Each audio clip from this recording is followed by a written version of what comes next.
So for this case, the client called us one day on behalf of her father. She was basically really desperate and very stressed out because her dad just got his green card taken away at the airport. Upon re-entry, he was taken in by CBP and they basically questioned him for about 10 hours, discussing to see if he was abusing his LPR status privileges. He didn't give the answers that they were looking for. I believe one of the questions was, where do you live? And he said Argentina. So that's just like red flag.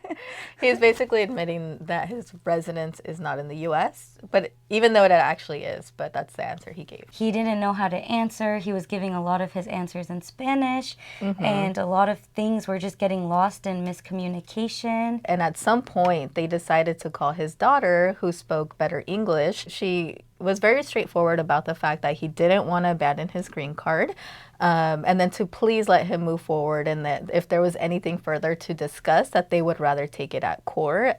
And despite that conversation, as Zohal mentioned, they continued to like question him.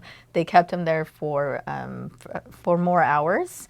Up until the point that the client was just like, you know what, like, I'm done. I'll do anything that you want me to do. Yeah, I think by the end he was just so exhausted and tired that when they said, do you want to abandon your green card?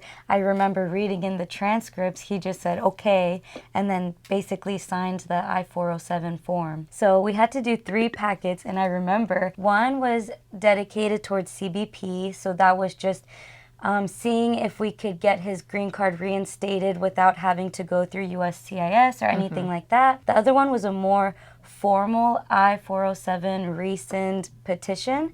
So that was, I believe, addressed to USCIS. And then the third thing we did was an I-90, which is just a request for a new green card. Yeah, and we were really working against the clock here. As I mentioned, a couple months had already passed. So we were really afraid that the case, you know, that his green card would be canceled, that it would be sent to court, and then there would be no going back.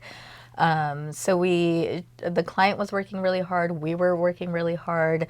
We asked her to collect proof of his medical illnesses. We asked for letters of support. He also didn't have a lot of supporting documents that showed his ties to the United States. I think his daughter handled his finances, his transportation, everything like that. So even proving his ties to the U.S. was another challenge on its own.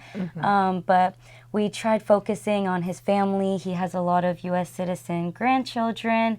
They had lots of pictures together, traveling throughout America and just states and taking family trips and whatnot. We talked about the family ties, explaining why he even abandoned his green card in the first place, demonstrating the consequences of denial. And amongst those was the fact that not only was his case, his whole green card and his life on the line, but also his daughter, because his daughter had filed a waiver based on the eligibility of her father.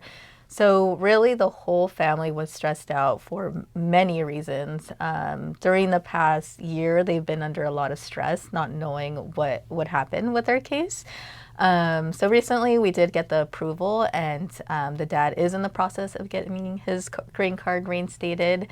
So this is really a unique, rewarding case to work on. It was complicated. There was a lot on the line. So it was just really satisfying to see kind of like justice prevail. Yeah, this was a really exciting case for me because it was one of my biggest first cases. When I came into the office the other day and Margaret gave me the good news, I was super excited for him and his family. It was a super rewarding feeling, especially because his daughter had given us all the law firms that basically said that they wouldn't accept his case. So the fact that we were able to not only accept it, but to also get a success story out of it was really, really great. So if you or someone that you know has had your green card confiscated, just remember that there is still a little bit of hope, and there might be something that you can do. Thank you for watching. Bye.